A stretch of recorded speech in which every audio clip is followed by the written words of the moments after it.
ಕೇಂದ್ರ ಬೃಹತ್ ಕೈಗಾರಿಕೆ ಮತ್ತು ಉಕ್ಕು ಖಾತೆ ಸಚಿವ ಎಚ್ಡಿ ಕುಮಾರಸ್ವಾಮಿ ದೆಹಲಿಯಲ್ಲಿಂದು 2 ಸಚಿವಾಲಯಗಳ ಉನ್ನತಾಧಿಕಾರಿಗಳೊಂದಿಗೆ ಪ್ರತ್ಯೇಕವಾಗಿ ಸಭೆ ನಡೆಸಿದರು.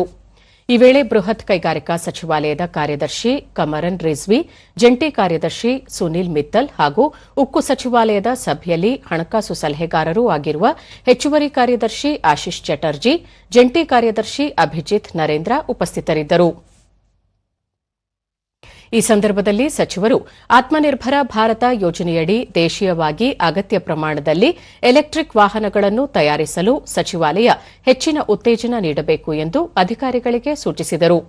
ಪರಿಸರ ಸ್ನೇಹಿ ಉಕ್ಕು ತಯಾರಿಕೆಗೆ ಮಾರ್ಗೋಪಾಯಗಳನ್ನು ಕಂಡುಕೊಳ್ಳುವ ಜೊತೆಗೆ ಉಕ್ಕು ತಯಾರಿಕಾ ಕ್ಷೇತ್ರದಲ್ಲಿ ಮಾಲಿನ್ಯವನ್ನು ಶೂನ್ಯ ಮಟ್ಟಕ್ಕೆ ಇಳಿಸಬೇಕು ಎಂಬ ಪ್ರಧಾನಿ ನರೇಂದ್ರ ಮೋದಿ ಅವರ ಸಂಕಲ್ಪ ಸಾಕಾರಗೊಳಿಸಲು ಅಭಿವೃದ್ಧಿ ಮತ್ತು ಸಂಶೋಧನೆಗೆ ಆದ್ಯತೆ ನೀಡಬೇಕು ಎಂದು ತಿಳಿಸಿದ್ದಾರೆ.